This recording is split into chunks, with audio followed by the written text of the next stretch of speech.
Hey there, welcome back to the Showing Up to Your Life podcast and YouTube channel. My name is Art Burns, and I'm really, as always, I really am excited to be here with you today. I hope that you all enjoyed the little practice that I kind of went over yesterday. There's the idea of creating a to-do list, but doing it in with presence, and with intention, and doing it, mindfully is so helpful. And not only is it helpful, not only does it give you the opportunity, as the practice I talked about yesterday, the opportunity to say, okay, well, what could possibly happen right tomorrow? What could go well, right? Not only does it do that, but it also informs us on something that is really like at the very, very core of mindfulness practices. And it's really one of the most basic concepts of mindfulness. And that's, I wanted to kind of give a little bit of a refresher on that today.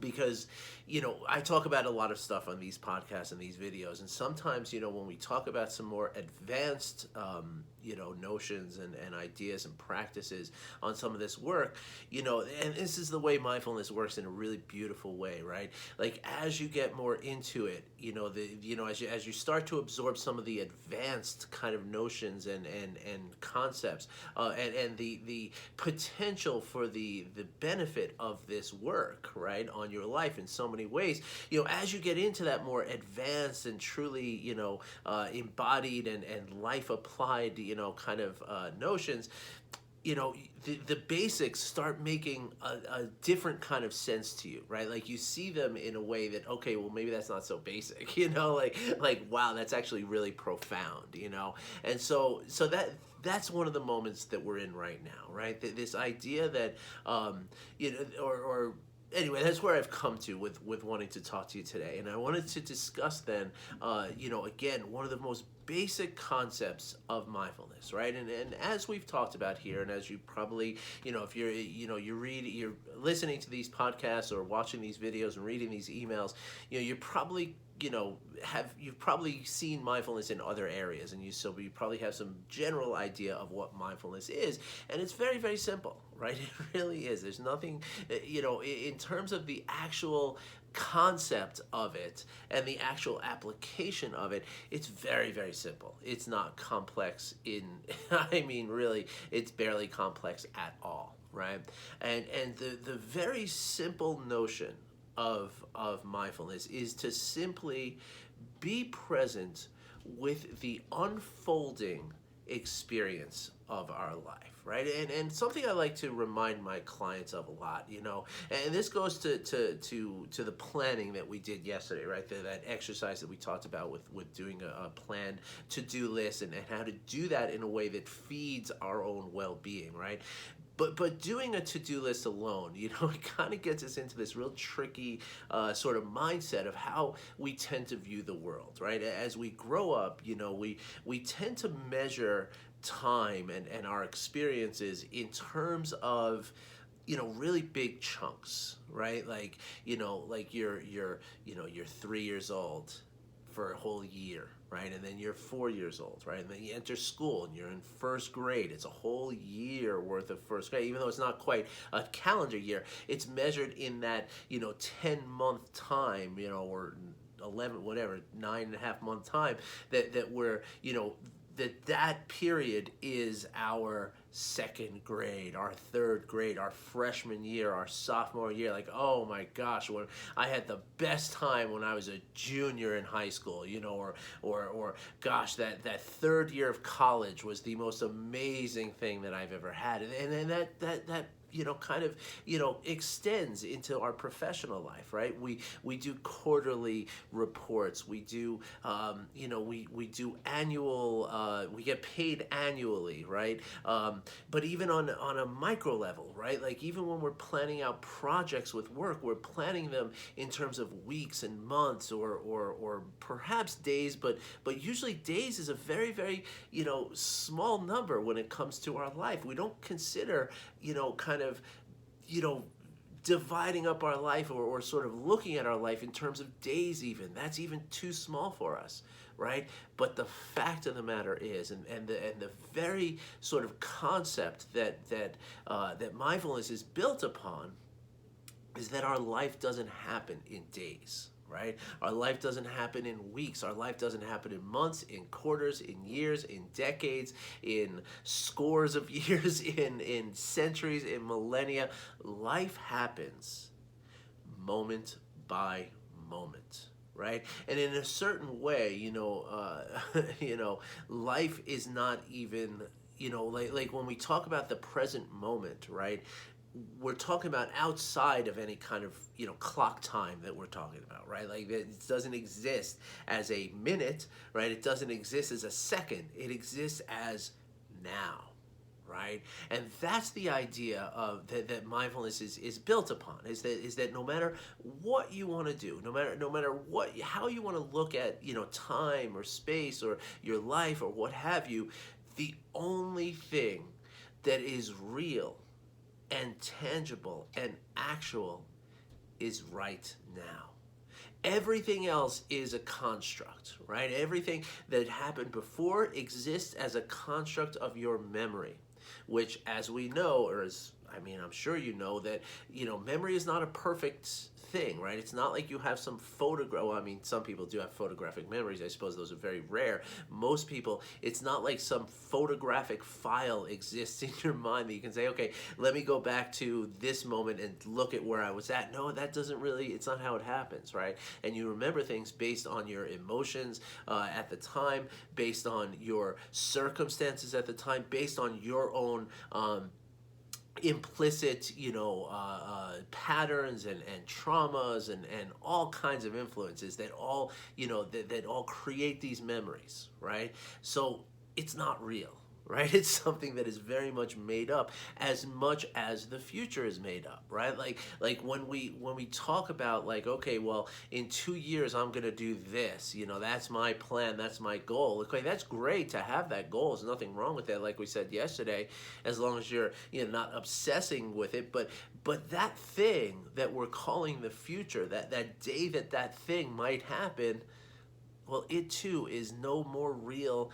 than the sort of dreamlike state of our memory is, right? And so the only thing that is real, right, is right now, right? Like that's the only thing, right? And so when we can really embrace this concept, right, now we can practice and we can apply mindfulness with that concept, right? Because mindfulness then, right, is paying attention to this moment and doing so without judgment, right? And doing so with acceptance, with letting go, and without the aversion or the clinging that we might have otherwise. And I'm going to get to what that means in a second. But really, it's about,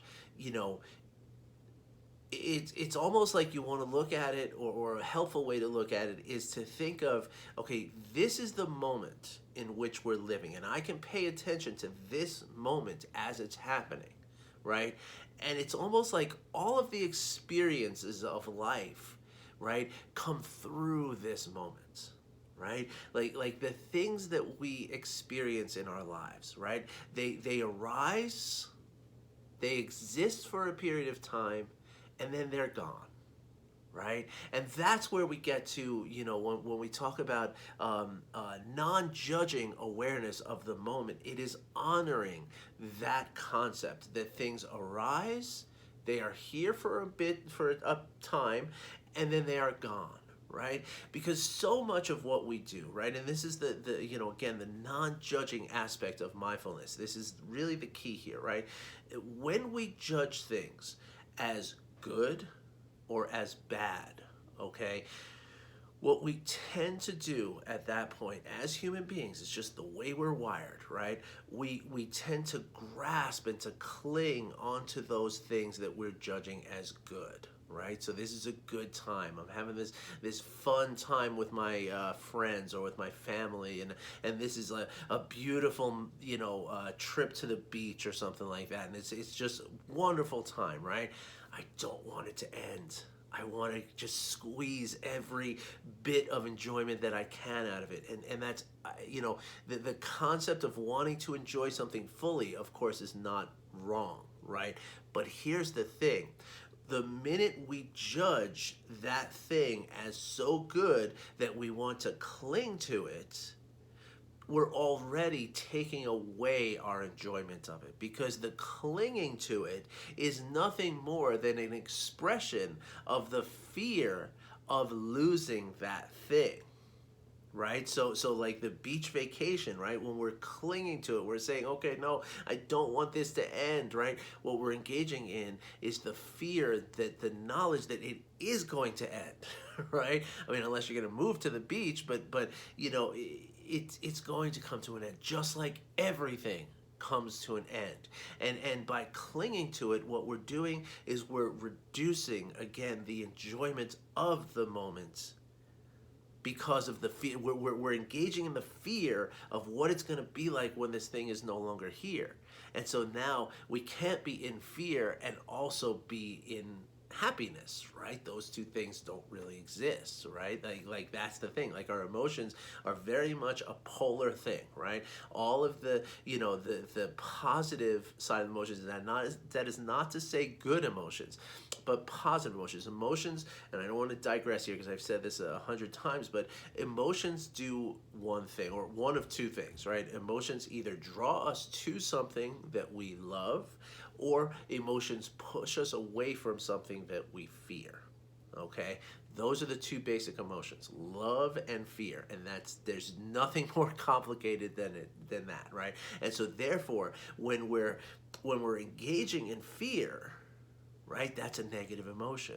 And so out of that negative emotion, there's only going to be negative body experiences that are going to feel uncomfortable, because your body is trying to get you away from something that it fears, right? And so that's where it gets really, really tricky, because even in this moment that you love so much, you love it so much that you're clinging to it, and that is causing fear, which is taking away the love, which is actually diminishing your enjoyment of it, right? The same thing is true on the other side of the spectrum, right? Where things like we have a tendency to avert, to push away from those things that we don't like, okay?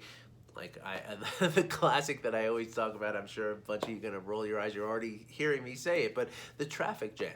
Right? Like when we get into a traffic jam, nobody loves a traffic jam, right? Like, I mean, maybe there's some people who love a traffic jam, but most people find it very inconvenient, right? And it is, right? It's impeding in the progress that we perceive, that we want, and all that, right? And there's nothing wrong with any of that, right? And I'm not saying like you should, you know, be thankful for a traffic jam. I mean, although on a certain level you can be, but that's a different subject. But the idea though is that when the traffic jam happens, right, we have this tendency to say, no, no, this can't be happening to me. Why is this happening to me? And of course you can, you know, apply this language to lots of other things in your life other than traffic jams, right?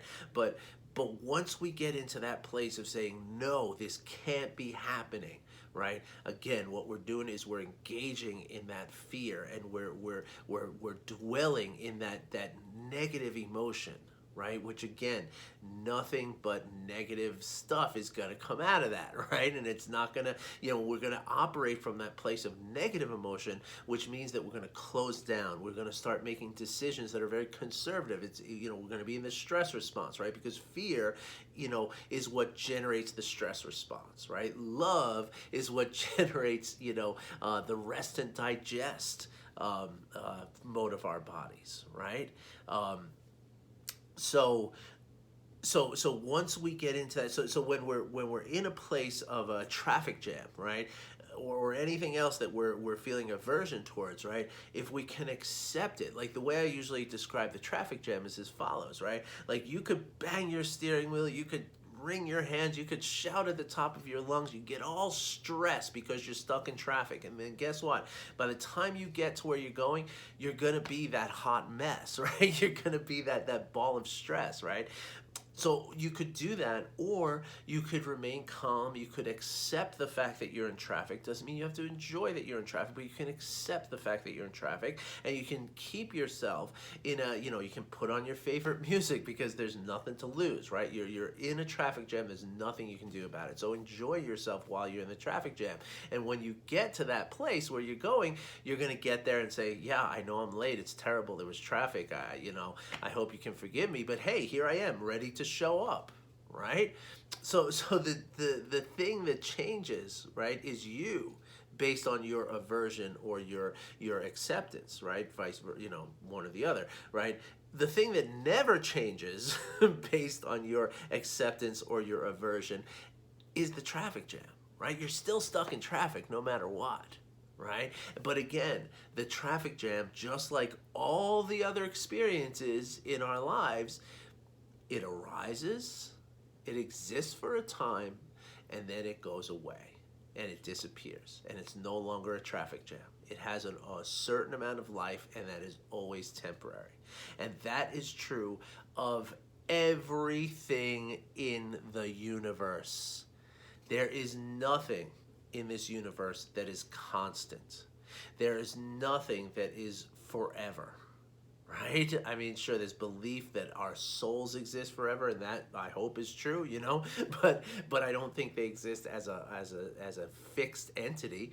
Maybe they do, maybe they don't. But anyway, let's talk about what's happening in this world, right? Because there's nothing, even a stone, right? Even in a billion years, right, a rock will be sand. Right? It will erode into something that it is not right now. So even the things that we consider the most long-lasting things in the world, right? Like rocks, like diamonds even, right? A diamond.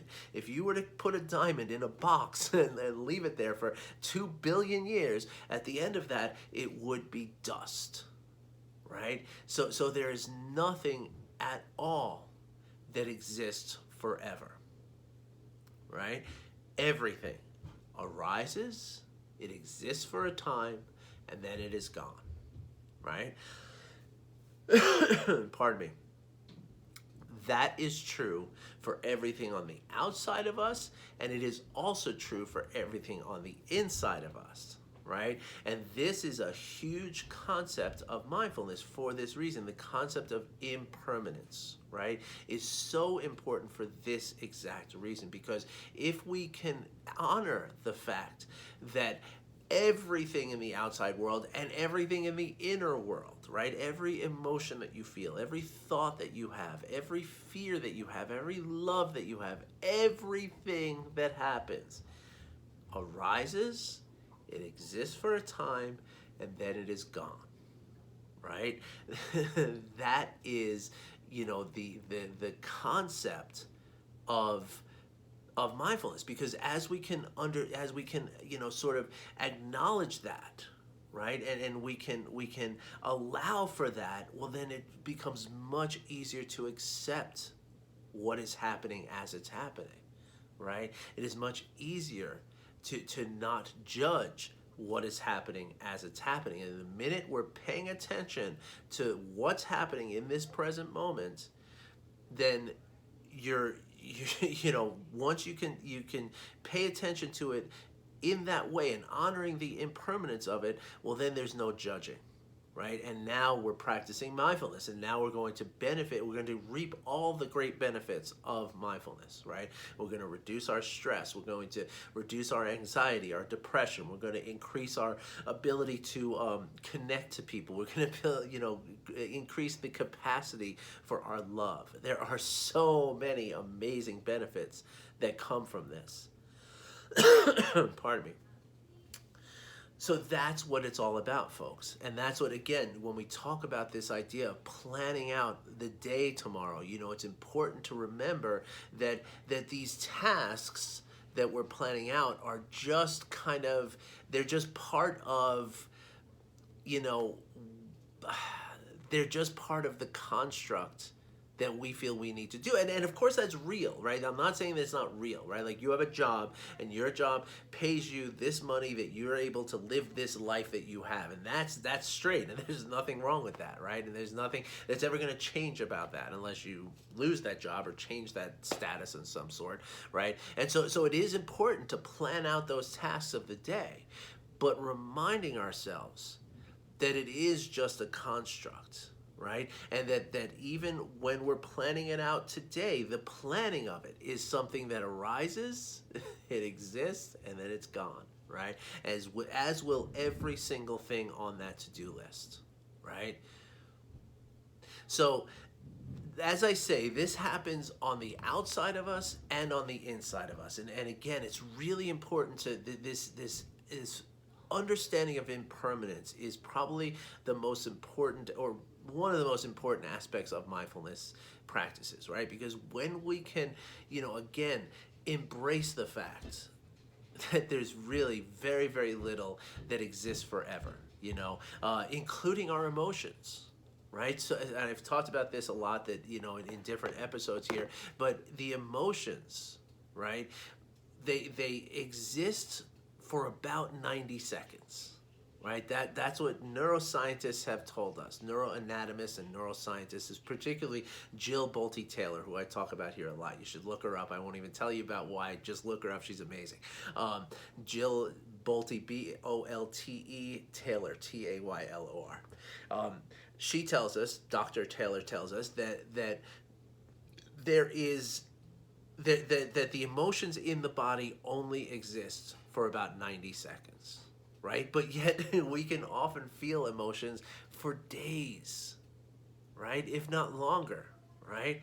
And the reason why we're feeling the emotions, I'm going to give you a hint. I'm just kidding. I'm just going to tell you. It's because of the clinging and the aversion that I talked about before, right? Because again, when an emotion arises and we judge it as something that is negative or bad, I should say, when we judge it as bad, I don't want that. I got to get out of this, right? But the minute you do that, you're feeding it. You're giving the emotion more energy. It's almost like hitting the reset button, right? And every time you do it, you hit the reset button, you give it another 90 seconds of life, another 90 seconds, another 90 seconds. And that's how we wind up, even though we're pushing away from it, we wind up feeling this emotion for a long, long time. And why do you think that the good emotions seem to slip by so quickly? Well, same thing. Right? The minute that we're grasping to it, the minute we're saying, this feeling is so good, I don't want it to end, it's gone. Now you've just ended it, because now, again, you're engaging in the fear. You can't be in both at once.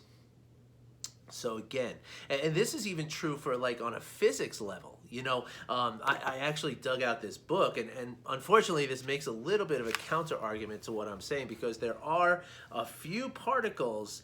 So this book is amazing, by the way. The Dancing Wu Li Masters. If you're interested in physics from a place of like Taoism and the natural world, this is your book. You should read it.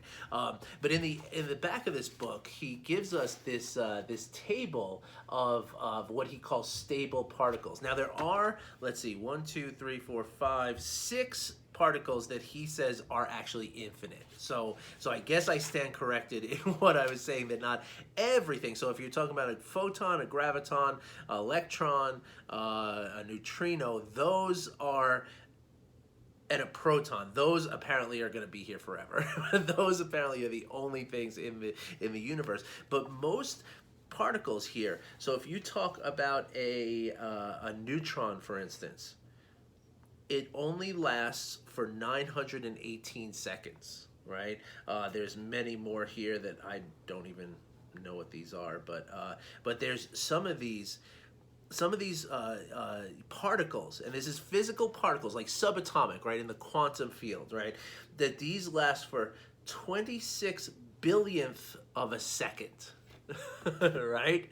So even in the physical world, while I guess light is eternal, and there are certain particles that do exist forever, even on a subatomic level, most of what we experience arises, it is here for a time, and then it is gone, sometimes within billionths of a second. So I hope this helps you to understand the concept of impermanence and the concept of and how the concept of impermanence feeds or informs the concept of presence for you and the concept of now. And if you have any questions about this, I know I kind of give you, again, this is a very basic concept, but we're talking about it in kind of lofty terms here. So if you have any questions, I invite you to get in touch with me and ask me, okay? Because I love getting emails from all of you folks. I get them all the time, and they're really wonderful. So if there's something on your mind, please don't be shy. Just send me a message, and I would be happy to get into this conversation with you. Other than that, some housekeeping. Please, the Patreon, if you're interested in supporting me in this work, I would graciously accept it. You can go to my Patreon page. If you need that link, just email me, or I'll put it in the description, maybe, if I can. But I'll put it in the YouTube description. But it's, yeah, I'll do whatever I can to put it out there. Maybe I'll send it out in a separate email so everybody has the link. But yeah, so if you would like to support me that way, I would be honored and very grateful. And also, please, the things that don't cost anything but a few seconds of your time, okay, in the present moment, please like, subscribe, comment, and share on the YouTube. Okay, do all the YouTube things. And on the podcast, please rate and review. Okay, give me whatever you feel is fair, but the ratings and the reviews, as well as the YouTube things, they really do help to elevate this work, this content in the algorithm, and doing that is something that is going to help me to get in front of more people. And so you never know who could use these messages, and some people have told me that some of these messages have arrived at just the right time to make a real impact on their lives. So just think about it as an act of generosity, which is something that is good for you. Okay, so it's good for you to take a moment out of your time and do those things. Okay, take whatever it takes, 30 seconds to like, subscribe, all that kind of stuff. And I would really appreciate you doing it. Thank you, everybody. And again, any questions, please reach out as soon as you can, because I'd love to hear from you. Thank you very much. I wish you well, and I'll be back again tomorrow. Take care, everybody.